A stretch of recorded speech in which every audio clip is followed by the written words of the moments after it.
பிரவீன், புதுக்கோட்டையில் உள்ள பஞ்சாப் நேஷனல் வங்கியில் கடந்த 2019ஆம் ஆண்டு வங்கி அலுவலக உதவியாளர் மாரிமுத்து என்பவர் திடீரென்று தலைமறைவானார். இதையடுத்து வங்கி அதிகாரிகள் தொடர்ந்து மாரிமுத்து பணிக்கு வராமல் இருந்ததால் வங்கி அதிகாரிகள் வங்கியில் உள்ள நகைகள் மற்றும் ஆவணங்களை சரிபார்த்த போது 13.75 கிலோ தங்க நகைகள், அதாவது வாடிக்கையாளர்கள் அடகு வைத்த நகைகள் மாயமாகியுள்ளது தெரிய வந்தது.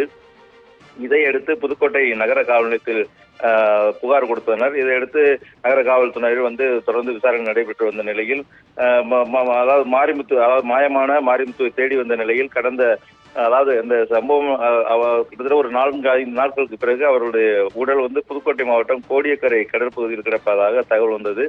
இதையடுத்து ஒருவேளை இந்த மாரிமுத்து இந்த மாயமான நகைகள் எல்லாம் எடுத்து சென்ற போது வேறு யாரும் அவரோட நண்பர்கள் சேர்ந்து மாரிமுத்துவை கொலை செய்திருக்கலாம் என்ற கோணத்தில் கூட காவல்துறை விசாரணை நடத்தி வந்தது. இந்த நிலையில் அந்த வழக்கை சிபிஐக்கு மாற்ற வேண்டும் என்று அப்போது மாவட்ட காவல்துறை கண்காணிப்பாளராக இருந்த பாலாஜி சரவணன் முடிவெடுத்தார். இதைத் தொடர்ந்து அந்த வழக்கு 2022ஆம் ஆண்டு சிபிஐ ஒப்படைக்கப்பட்டது.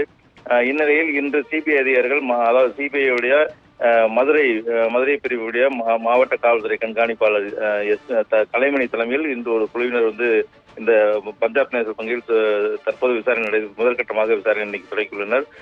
இந்த சம்பவம், அந்த வாடிக்கையாளர் மத்தியிலே வங்கியில் அடகு வைத்த நகையில் காணாமல் போனது வாடிக்கையாளர் மத்தியில் பெரும் பரபரப்பு ஏற்பட்டு வந்த நிலையில் தொடர்ந்து மாயமான மாரிமுத்துவும் இறந்த நிலையில் வங்கி வாடிக்கையாளர்கள் மிகவும் அதிர்ச்சிக்கு உள்ளாயிருந்தனர். இந்த நிலையில் இந்த வழக்கு இன்னும் நீண்ட 2019 முதல் தற்போது வரை கண்டுபிடிக்காத நிலை ஏற்பட்டிருக்குது. இருந்தாலும் கூட இன்று முதற்கட்ட விசாரணை தொடங்கியுள்ளது.